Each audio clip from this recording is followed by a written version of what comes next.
João capítulo de número 4, a partir do verso de número 31. Em algum lugar na nossa caminhada, nós erramos.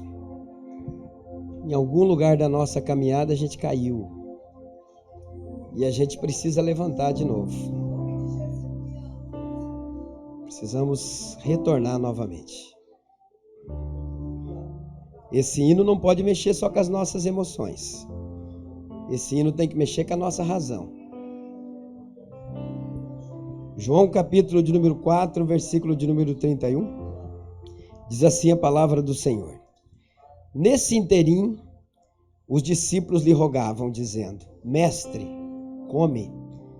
Mas ele lhes disse: Uma comida tenho para comer que vós não conheceis.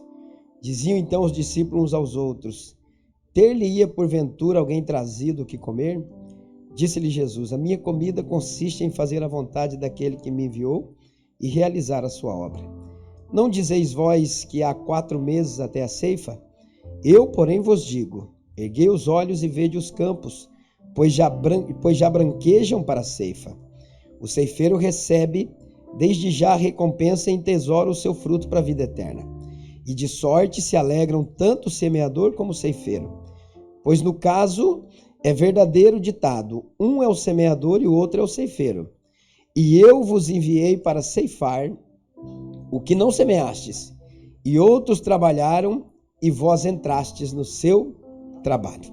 Pai, nós te louvamos, te bendizemos e te agradecemos por mais essa oportunidade, por mais esse privilégio de estarmos aqui mais uma vez como igreja diante da sua presença. Como sempre peço que o Senhor, meu Pai, de uma maneira sobrenatural, faça com que essa palavra, ela entre em nossos corações, permaneçam em nós e faça, meu Pai, produza o efeito necessário pela qual está sendo enviada. Que nada no mundo natural nem no mundo sobrenatural tenha poder, meu Pai, de tirar de nós a produtividade dessa palavra. Fica conosco nessa noite, realiza o teu querer e a tua vontade.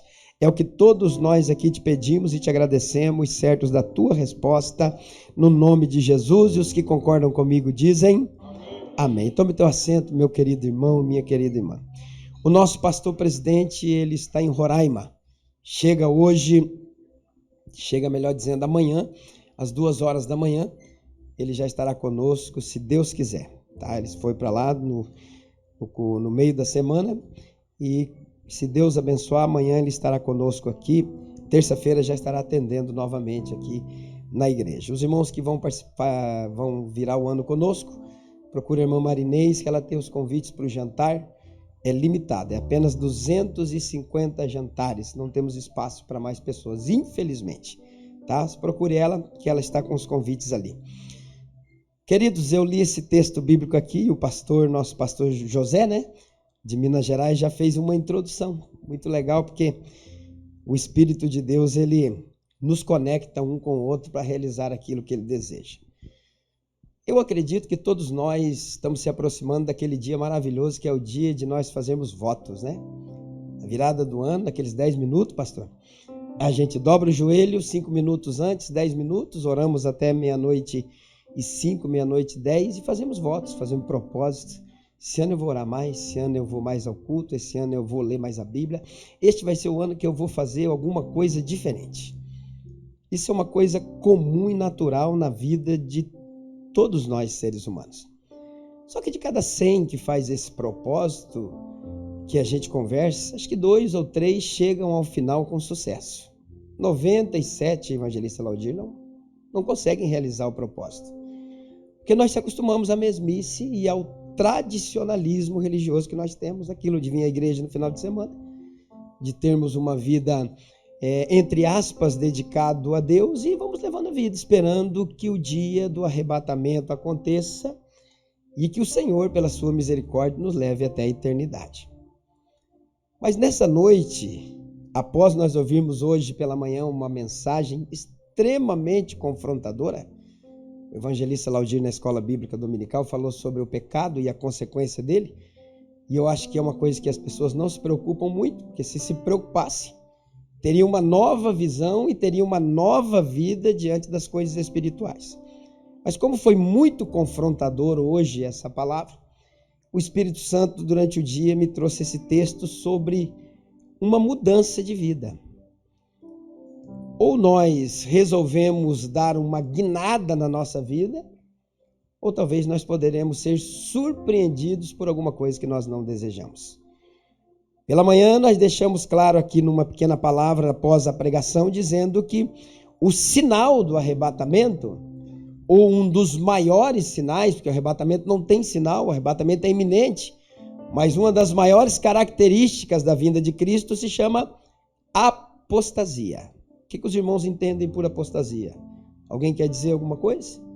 Frieza espiritual, incredulidade, crer só naquilo que se vê. Gente que faz da igreja um meio de vida, uma forma de se dar bem. Gente que perdeu totalmente o consenso do que é céu e do que é inferno. Pessoas que acreditam que por prestarem conta a um determinado ritual, vão conseguir sucesso na vida que estão esperando. Nesse texto aqui, Jesus vai trazer para nós algumas revelações aqui para essa noite, para que 2020 não seja um ano de propósitos, mas seja um ano de transformação, seja um ano de mudança. Porque a Bíblia diz com que nós nos apresentaremos ao Senhor quando estiver diante dele. Cada um de vocês, faça essa pergunta para si mesmo. O que você tem hoje para apresentar a Deus no dia que ele requerer você diante da presença dele? Não estou dizendo que ninguém tem nada, eu estou dizendo para você fazer uma avaliação. Porque todos nós, eu acredito, devemos ter alguma coisa para apresentar para Deus. Porque nós temos que notar que tudo aquilo que fazemos e já recebemos o galardão aqui não será apresentado, não terá validade para Deus. Nós estamos falando o que você tem para apresentar, que o galardão será recebido lá. É algo que nós precisamos dar uma pensada na nossa vida. Algo que nós precisamos copiar o que Jesus fez para que nós também possamos ter sucesso na nossa vida espiritual. O texto aqui de João, capítulo de número 4, vai mostrar algumas coisas que se identificam muito com a nossa vida diária, muito com o nosso ser diário e também coisas que nós devemos observar a partir de agora. Porque Jesus, ele resolve junto com seus discípulos de sair da Judéia para ir até a Galileia, e ele diz: eu vou ter que dar uma passada até a cidade de Samaria, porque é necessário que eu passe por lá, eu tenho algo para resolver. Jesus sabia que os 12 discípulos deles não realizariam a obra que aquela mulher realizou. Ele sabia, melhor do que qualquer um de nós. Então ele vai até o poço de Jacó, conversa com aquela mulher, e os seus discípulos saem para onde? Vão onde eles vão? Comprar pão, vão comprar alimento. E ele fica pregando para aquela mulher, ele fica evangelizando aquela mulher, e o sucesso do evangelismo de Jesus foi algo inacreditável, porque a mulher ganhou praticamente uma cidade toda. Na volta dos discípulos, queridos irmãos, eu acredito que quando eles chegam com o pão, junto com toda aquela multidão, porque a mulher volta, vai até a cidade e diz assim: olha, corram para ver um homem que contou toda a minha vida, um homem que é o Cristo. E a multidão toda vai até Jesus. Eu acredito, não está na Bíblia isso, tá bom? Que quando Jesus chega, quando o povo chega do lado de Jesus, eu acredito que o padeiro que vendeu o pão para os discípulos deve ter perguntado: você está com ele? Tô. Ué, por que você não falou nada dele lá na padaria quando você foi comprar pão? Eu acredito, não está na Bíblia isso, tá? Por que você não falou nada dele para mim quando você comprou os pães lá dentro da nossa panificadora? Esqueceu dele? Pois é, rapaz, eu estava tão envolvido com o pão que eu esqueci de falar para você da salvação. Ele deve ter feito essa pergunta, isso é uma conjectura minha. Eu acho que isso deve ter deixado os discípulos bastante envergonhados. Quando eles saem, Jesus fica só com os discípulos novamente, começa um outro diálogo. E o primeiro diálogo que vem, os discípulos chegam até Jesus e diz para ele assim: mestre, nós trouxemos pão, come. Mais uma vez preocupado com o pão. Mais uma vez preocupado com o bem-estar físico. Jesus diz para eles: eu tenho uma outra comida que vocês não conhecem. E eles olham um para o outro e dizem assim: será que alguém trouxe alimento para ele? Mais uma vez preocupado com o pão. Então, nessa noite, queridos irmãos, eu quero trazer aqui algumas prioridades reveladas dentro desse texto. A primeira prioridade que eu aprendo aqui no versículo de número 31, se você quiser ficar com a tua Bíblia aberta, pode ficar, porque é quase numa forma de estudo isso aqui. A Bíblia diz assim no versículo de número 31, nesse inteirinho os discípulos lhe rogaram, dizendo: mestre, come. A prioridade humana. Quais são ou qual é a nossa prioridade? Mas com muita sinceridade, sem responder para o vizinho do lado. Qual é a nossa prioridade maior? O pão. Nós levantamos de manhã, dormimos altas horas da noite, Laudir, por causa do pão. Do bem-estar físico, do bem-estar emocional, nós morremos, nós lutamos, nós batalhamos para que o pão, entre aspas, não nos falte. Essa é a nossa carreira. E nós todos, como filhos de Deus, sabemos de cor e salteado que o livro de Mateus capítulo 6 diz assim: buscar em primeiro lugar o reino de Deus e a sua, e as demais vos serão, o pão será acrescentado. Mas nós não fazemos isso. Nós estamos envolvidos, estamos correndo. Alguém disse uma vez, e muito certo, que o homem corre, gasta toda a sua saúde, tudo que tem para conseguir o dinheiro, e depois o mesmo dinheiro ele vai ter que investir tudo para tentar recuperar a saúde de novo. Alguém disse com muita sabedoria isso. Então nota-se que os discípulos, mesmo tendo abandonado tudo para servir a Cristo, ainda o coração estava no pão. Estava nas coisas visíveis, nas coisas temporais. Não que você vai deixar de trabalhar. Não que você vai parar a partir de agora, vou chegar em casa, não vou mais trabalhar, não quero mais saber, vou só fazer algo. De jeito nenhum. Agora, isso não pode ser a prioridade máxima da sua vida. Porque dentro do caixão que você vai dormir, que você vai deitar, o máximo que você vai conseguir levar é um paletó. E dependendo da família que você tem, eles talvez vão te dar o paletózinho que você já tem ele surrado na sua casa. Nem o novo vão comprar. Isso é o máximo que a gente consegue levar. Humanamente, com os nossos amigos, a gente vai conseguir 6 pessoas para nos conduzir até a beira daquele túmulo. Essa era a prioridade dos discípulos, o pão. Insistindo com o mestre sobre o pão. Vamos comprar pão, mestre, como pão. E Jesus dizendo: eu tenho uma coisa mais interessante do que isso. Eu tenho algo mais valioso do que o pão. Então nota que às vezes a gente se envolve tanto com o supérfluo que a gente esquece o necessário. Eu prego um Deus que supre necessidades. Eu prego um Deus que quando o homem está alinhado com ele, ele faz aquilo que o pastor aqui falou. Ele revela, ele mostra, e ele abre e ele fecha no tempo determinado para aqueles que o servem. Então a primeira coisa que eu aprendo é que os discípulos nos mostram qual era a prioridade humana: o pão. O que fazemos para o reino celestial? O que fazemos para o reino de Deus diariamente? Guarde para você. Versículo de número 34 diz assim: Jesus disse-lhes: a minha comida é fazer a vontade do meu Pai que me enviou e realizar a sua obra. Então agora eu quero falar da prioridade divina. Jesus não estava priorizando o pão. Me dá esse pão aí que eu estou morto de fome. Dá isso aí logo, que eu conversei tanto com essa samaritana, tanto tempo, eu estou quase desmaiando de fome. Quando lhe ofereceram o pão, ele falou: tem uma coisa que é mais importante. Jesus deixa claro que a prioridade de Deus para essa terra é que todas as pessoas venham conhecer a salvação. Deus não tem uma prioridade maior do que essa, do que fazer com que o homem conheça ele e receba a salvação que ele propôs. Você não vai encontrar outra prioridade em Deus. maior do que essa. Você não vai encontrar Deus, queridos irmãos, preocupado com a sua adoração, que se não me adorar, não ser a maior prioridade de Deus. A Bíblia chega a dizer que Deus fala assim, que a vontade do Senhor era que todos os homens viessem ser salvos.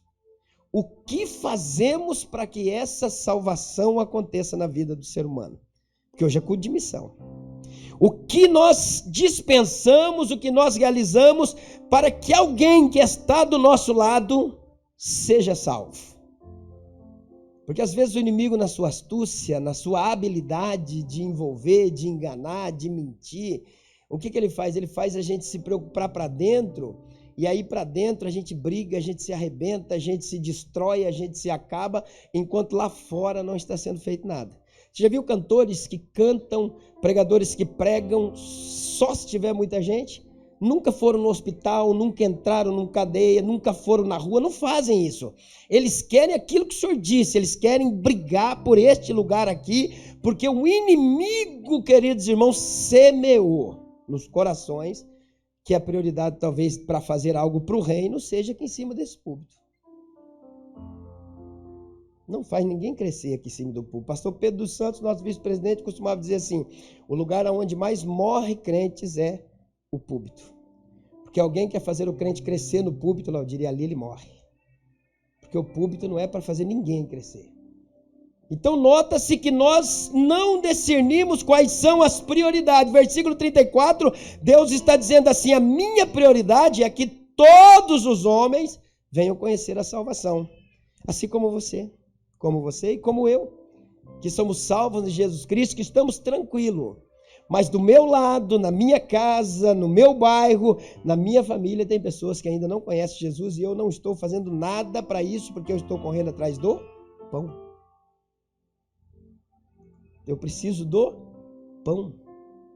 É o pão que me interessa. Final do ano eu preciso trocar aquele pão velho por um pão novo. Eu preciso trocar aquele pão embolorado por um pão mais novo. É o pão que é a finalidade máxima da nossa vida. E aí, dia após dia, pessoas vão sucumbindo, vão morrendo, vão indo para o inferno, porque nós estamos focados no pão. Versículo de número 35. Prioridade humana, o pão. Prioridade divina, a salvação da humanidade. Versículo de número 35, assim, não dizeis vós, que é Jesus falando para eles, não dizeis vocês que ainda há 4 meses até que venha a ceifa? Eis que eu vos digo, levantai os vossos olhos e vede as terras que já estão brancas para a ceifa. Deixa eu te perguntar, você já recebeu ou você tem na sua vida uma visão missionária? Você se preocupa dia após dia com as pessoas que vão para o inferno? Há essa preocupação na sua vida? Você fica meio que fora do normal quando você pensa, meu Deus do céu, morreu meu tio lá em São Paulo e aquele tio não era crente. Morreu fulano não sei aonde, aquele falou, você se preocupa se alguém que está do teu lado vai morrer e você não falou nada de Jesus para ele? Visão missionária, a gente tem essa visão. Lucas 16 e 19, a Bíblia conta a história do rico e do Lázaro, do mendigo Lázaro. A Bíblia diz que quando o rico foi até o Hades, até o inferno, a Bíblia Sagrada diz que de lá ele visualizou quem? Os seus irmãos. E o que ele disse? Abraão. Não, melhor dizendo, ele disse pai Abraão. Ele ficou crente ali naquela hora. Pai Abraão, deixa eu ir e pregar para os meus irmãos para que também eles não venham para este lugar. Depois que estiver lá, não adianta ter visão missionária. Depois que estiver lá, não adianta querer fazer mais nada. Tem que se fazer enquanto estamos aqui. E não existe, queridos irmãos, nenhuma pessoa no nosso meio que não saiba pregar o evangelho. Nenhuma pessoa que não saiba dizer, ó, Jesus quer salvar a tua alma. Jesus quer mudar a tua história. Jesus quer transformar a tua eternidade. Qualquer ser humano sabe. E quem produz a salvação é Deus. A primeira coisa que a visão missionária traz para nós é que nós passamos a sentir as dores do próximo. Nós temos orações aqui das 10 até as 2 da manhã na sexta-feira, e eu muitas vezes eu começo a chorar perguntando para Deus: e essas 200 mil pessoas que tem em Foz do Iguaçu? Porque nós temos 50 mil crentes aqui em Foz do Iguaçu, não é isso? Temos 100 mil que são desviados e temos 100 mil que nunca conheceram, nunca participaram do Evangelho. Não que não conhecem a Cristo. O que vai acontecer com eles? E eu me pergunto para Deus às vezes, o que eu estou fazendo para mudar essa realidade? E eu começo a sentir uma aflição no meu coração, porque daí eu fico olhando às vezes, parece que eu estou dentro de uma empresa, pastor. Não sei se o senhor já sentiu isso. Tem que ficar tudo organizadinho, tudo arrumadinho, tudo perfeitinho, para que os crentes ficam tudo satisfeitinho. Ninguém fica tristinho, para ninguém ir embora da igreja brabinho. Eu tenho essa preocupação, em nome de Jesus. Não só aqui, nas igrejas que eu pastoreei. Eu tenho uma oração que eu faço constantemente, pedindo para Deus que nos dê essa cidade. Que entregue essas almas, tire da mão do diabo e coloque nas nossas mãos, para que a gente possa cuidar delas. Mas eu não consigo fazer isso. Isso vai ter que ser feito, nós teremos que tomar uma atitude, uma decisão e começar a fazer isso. Porque eu digo um negócio, uma palavra que a gente ouve todo ano quando a gente começa o ano, é que a gente fala assim: se cada um de nós ganhar um crente, o ano que vem nós teremos o dobro de pessoas aqui. Aí faz uma conta, quantos anos faz que nós não ganhamos um crente? E às vezes a gente ganha e a gente acaba perdendo. Se a gente não começar a sentir as dores do próximo, daqueles que estão cambaleando para a eternidade sem Cristo, nós não teremos uma visão missionária. Se nós não começarmos a entender, queridos irmãos, que isso aqui não é um centro de reabilitação de egos que estão feridos, nós não vamos ganhar essa cidade. Que hino maravilhoso, eu que pedi para eles tocarem esse hino. Você já parou para pensar aqueles homens dentro daquela arena? Já imaginaram aquelas pessoas sendo jogadas dentro da arena por um único pecado que eles tinham, porque eles eram cristãos, porque eles serviam a Deus? Uma imperatriz ou uma imperadora, não sei como é que é o nome, chamada Cláudia, escreveu num livro, Mulher de um Imperador, ela conta que um homem que foi jogado dentro de uma arena, ela escreveu dizendo que ele disse: Senhor, tire agora o sentimento de dor dos meus filhos, da minha esposa, e passe tudo para mim. Não permita que eles sintam as dores da morte, mas pode passar tudo para mim, que eu suporto da minha esposa, dos meus filhos, por um único fator: ser crente. E hoje, a gente está parando por qualquer coisa. A gente não está sentindo, irmãos, que pessoas do nosso lado estão desesperadas para ouvir uma palavra de nós. Pessoas do nosso lado, eu vou no hospital toda a semana, eu e a Marinês. Toda a semana não encontrei alguém dizendo: some daqui, pastor. Some daqui com essa porcaria. Nunca encontrei. Quando a gente vai orar para determinado irmão, que a gente está saindo, alguém grita lá atrás: ora por mim também, pastor. Eu não sou evangélico, mas eu acredito muito no Deus de vocês. E a gente fica olhando. Primeira coisa que uma visão missionária vai produzir em nós é que nós vamos sentir as dores do próximo. A segunda coisa é que nós vamos fazer o possível e o impossível para que as almas sejam alcançadas. O que fazemos para poder ganhar essa Foz do Iguaçu em 2020? O que poderemos fazer para que o ano que vem o Senhor venha dentro da nossa cidade e produza um avivamento nunca visto na terra? O que nós podemos fazer? Eu resolvi um dia fazer um negócio junto com a Marinês e contei para ela que eu ia fazer um negócio, que eu queria que Deus salvasse meu pai e minha mãe. Queria que Deus salvasse a minha família, Roberto. E eu resolvi no ano de 2000, do dia 1º de janeiro, eu fiz um propósito com Deus, dizendo: Deus, eu vou ofertar, eu vou presentear o Senhor com um jejum de 1 ano. eu vou jejuar todos os dias do ano de 2000. E queria que o senhor recebesse essa oferta e esse presente e salvasse a minha família.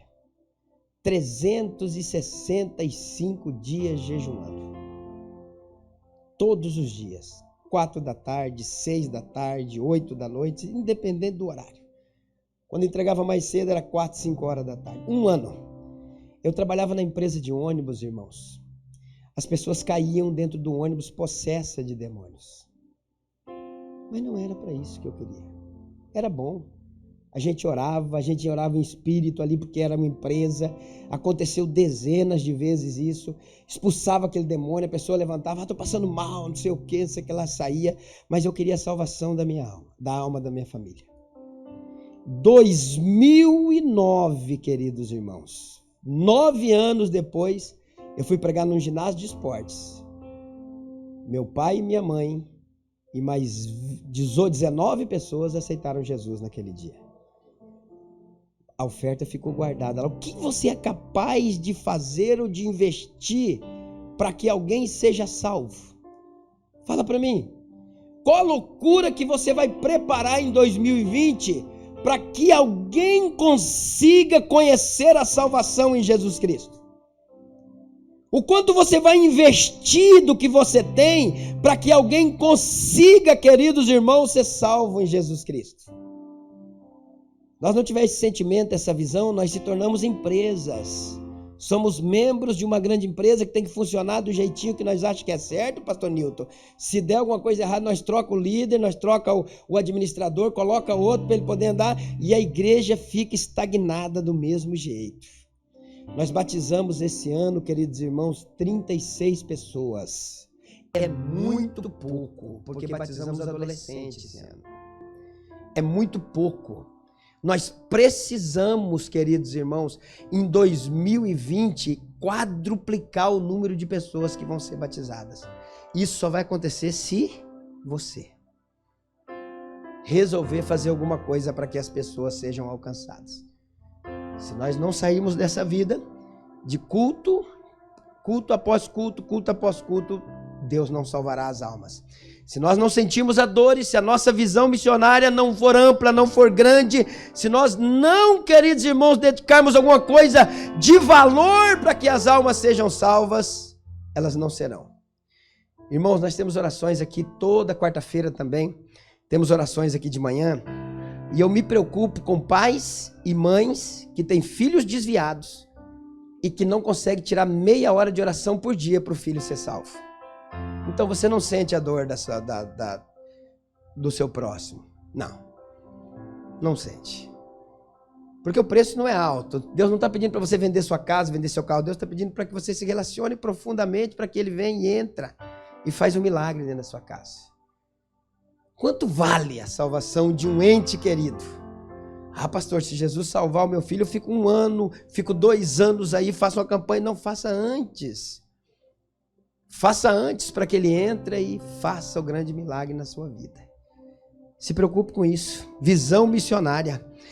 Olha o que diz o versículo de número 36, já estou terminando. A recompensa dos ceifeiros. E o que ceifa recebe galardão e ajunta fruto para a vida eterna, para que assim o que semeia como o que ceifa, ambos se alegrem. Deixa eu explicar. O galardão ou a recompensa dos ceifeiros aqui, ela vem em 2 etapas. A primeira, ela acontece aqui. Aqui, no mundo natural. A Bíblia diz que nós se alegraremos. E eu preguei aqui para vocês. Eu trouxe um estudo sequencial sobre os frutos do Espírito. E eu disse que a alegria, ela não é uma coisa que vem de fora para dentro, ela é uma coisa que é gerada. Deus nos diz que quando nós cumprimos o propósito dele, a primeira coisa que nós recebemos é satisfação. Pergunta para uma pessoa satisfeita se ela precisa de alguma coisa a mais. Pergunta, como é que você está? Alguém chegou para uma mulher, depois dela ter construído uma casa, ter colocado uma cama, uma mesa, uma cadeira, um candeeiro, alguém chegou para ela e falou, o que eu posso fazer por você? A mulher disse assim, nada. eu estou satisfeita no meio do povo onde eu vivo. Estou bem demais. Uma mulher que construiu e fez uma casa para um missionário. Não, mas diga alguma coisa para a gente fazer. Eu estou muito bem no meio do meu povo. Não preciso de nada. Sabe como é que é o nome disso? Satisfação. Você já viu alguém que tem tudo e nunca está satisfeito? Conhece gente assim? Tudo, tem tudo. Você pode olhar e falar, meu Deus, o camarada tem praticamente o mundo nos pés dele.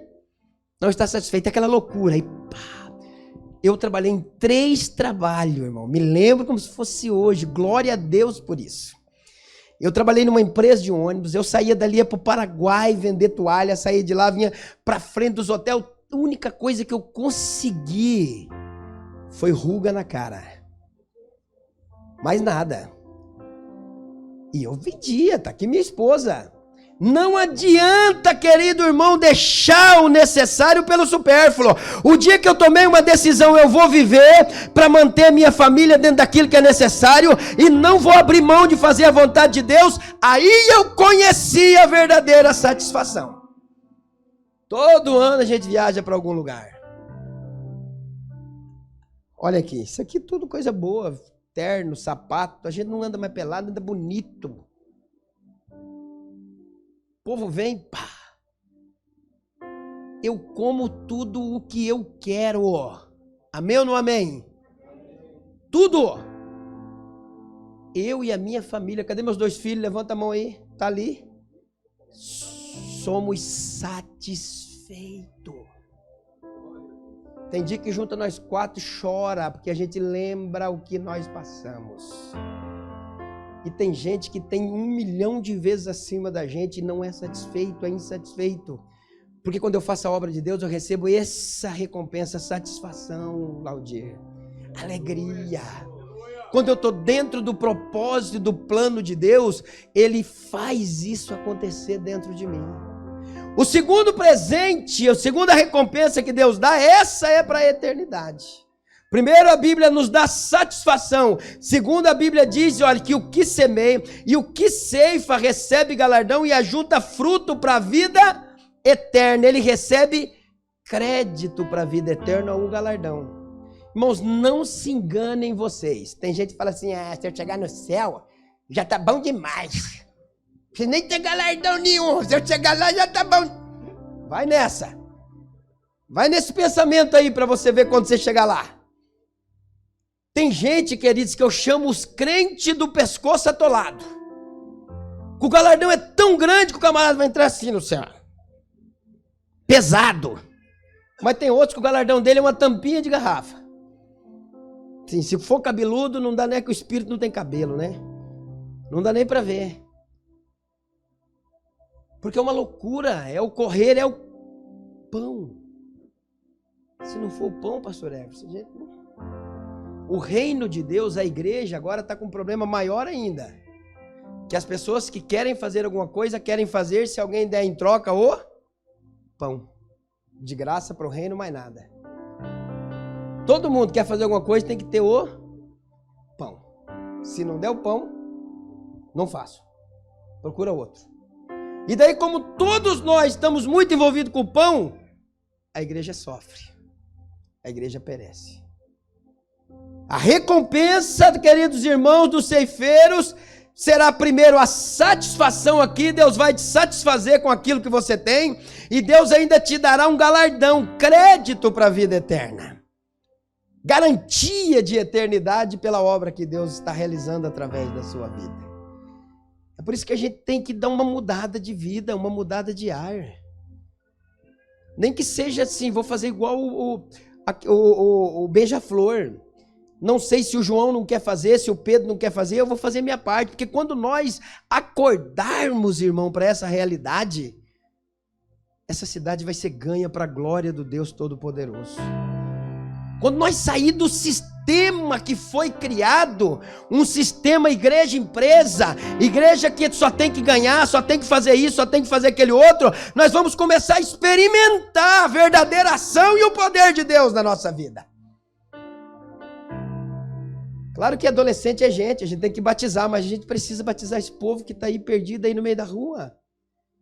Batizar essas pessoas que vão na nossa casa todo dia e que não querem nada com Jesus. Entender, queridos irmãos, que a nossa vida aqui é temporal e passageira e que o nosso galardão aqui, se nós ganharmos o mundo inteiro e perdermos a nossa vida, ou perdermos a nossa alma, do que adiantou? Não é fácil uma palavra dessa, porque a gente precisa do pão. Só que a gente não quer o pão comum. A gente quer o pão que está misturado com ervas aromáticas, como é que é com as frutas. Que esse pão caro. Não é qualquer pão. Isso é o pão. Tem um pão que nós servimos para vocês aqui na ceia, que aquilo é o pão. Acho que 30 e poucos reais, é isso? Tipo, um pão maravilhoso. A gente quer esse pão, aquele pão comum, pão diário, não serve para nós. E aí na busca do pão extraordinário, Deus fica para segundo plano. Come, Jesus. Meu Deus, acho que ele deve falar assim, pastor Everson, estou tanto tempo com vocês, vocês não aprendem mesmo. Não é esse pão que eu quero. Eu termino aqui falando para vocês aqui no versículo de número 37 e 38. Porque nisto é verdadeiro ditado que diz que um é o que semeia e o outro é o que ceifa. E eu vos enviei a ceifar onde vocês não trabalharam, e outros trabalharam, e vós entraste no seu trabalho. O quinto ponto aqui é a identidade, irmão, do semeador e dos ceifeiros. Sabe quem que é o semeador? Sabe quem saiu e semeou? Deus, Jesus. Sabe quem que é os ceifeiros para essa obra? Porque Jesus chega em determinado momento e diz assim, ó, rogai ao Senhor da seara que mande ceifeiros, porque grande é a seara, mas poucos são os ceifeiros. É você. Vou falar uma palavra meio brusca assim, sai dessa vida. Vamos entrar 2020 povoando o céu, vamos entrar de uma maneira diferente, vamos entrar orando de verdade, vamos entrar pregando de verdade, vamos entrar declarando Cristo na nossa vida. Quando as pessoas olhar para nós e falar assim, isso aí é um homem de Deus, isso aí é uma mulher de Deus, se nós tivermos e vermos mau testemunho, cada um cuida da sua vida, mas nós devemos ter uma mudança radical, porque senão daqui a pouco, quando a gente olhar, se Jesus tardar um pouco, seremos como a Europa. Templos que tinham 5, 10, 15, 20 mil pessoas, hoje tem 8, 10, 4 pessoas. Templos que glorificaram a Deus, que paralíticos andaram, que pessoas foram curadas, que milagres extraordinários aconteceu, hoje virou cinema, virou casa de show. Porque as pessoas correram atrás do pão. Ah, pastor, mas não adianta a gente fazer isso e ninguém... Se nós começarmos, irmãos, uma chama vai espalhando um para o outro. Sabe por que às vezes a gente está envolvido em tantas brigas? Porque a gente está para dentro. Quando a gente sair para fora, isso acaba. Isso é um ponto final. Se o nosso coração desejar ardentemente que Jesus salve Foz do Iguaçu, só esse povo que está aqui, ó. Que nós estamos aqui com o quê? Com 30% da nossa igreja hoje? 40%? Mais ou menos isso? Estamos com 30%, vamos dizer? Só esse povo aqui já é o suficiente para fazer Deus se mover no céu e fazer uma coisa extraordinária no nosso meio. Temos que voltar, temos que fazer, temos que lembrar, temos que trocar o supérfluo pelo necessário. Temos que entender, queridos irmãos, que nós temos pouco tempo para poder ganharmos as almas aqui nesse lugar. Se coloque em pé, eu quero orar por você.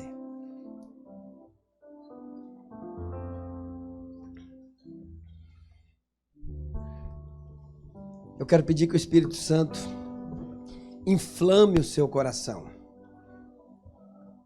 Você deve correr atrás do pão? Claro, a Bíblia manda nós trabalhar. Mas cuidado para você não trocar o pão pelo principal, queridos irmãos. Que nesse ano de 2020, você se levante com força. Fuja desse evangelho, que vai estar tudo certo. Fica tranquila, tua vida vai ser uma bênção. Tua vida vai ser só vitória. Tua empresa vai ser uma mega empresa. Fuja dessas coisas, pelo amor de Deus. Procure alguma coisa que fale do céu, que fale do inferno, que fale de Deus, que fale de salvação. Porque todos nós, queridos irmãos, vivemos em consequência do que fazemos. Se você for fiel, se você for honesto, se você for trabalhador, é impossível você não prosperar. E se você não está prosperando é porque Deus te colocou você numa escolinha, mas já isso também é ponto final e Ele já resolve o teu problema. Vamos lembrar um pouquinho mais do céu, gente?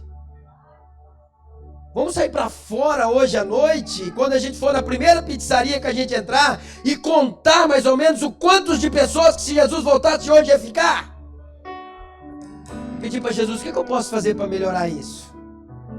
Uma coisa só você pode fazer, ganhe uma alma. Você sabia que Jesus vai tirar uma igreja de dentro da igreja? Não me leve a mal, você pode ser um que vai ficar. Misericórdia, boa palavra. Sabia, se nós não despertarmos, se nós acharmos que é tudo do nosso jeito, se nós brincarmos com aquilo que é sério, não, é tempo de nós trazermos para a nossa vida um reavivamento. É tempo da gente sentir uma chama, um desejo imenso de ver alguém salvo, de ver a igreja crescendo, de ver as pessoas saindo do mundo do pecado. É tempo de parar o carro no sinaleiro e dizer para uma pessoa: Jesus te ama, quer transformar a sua vida e Ele muda a tua história. É tempo disso. É tempo de pegar um pouco daquilo que Deus nos deu em abundância e fazer uma visita em algum lugar, numa casa, bater palma naquela casa, numa favela, em algum lugar. Ó, eu trouxe para você aqui um presente, um alimento para você, e quero dizer para você que Jesus muda a tua vida. É só isso. Não precisa dizer que você é teólogo, que você é escritor disso. Só chegar e dizer: Jesus quer mudar a tua história. Ou nós fazemos isso, ou infelizmente vamos ficar como os nossos irmãos europeus. Coloque a mão no seu coração.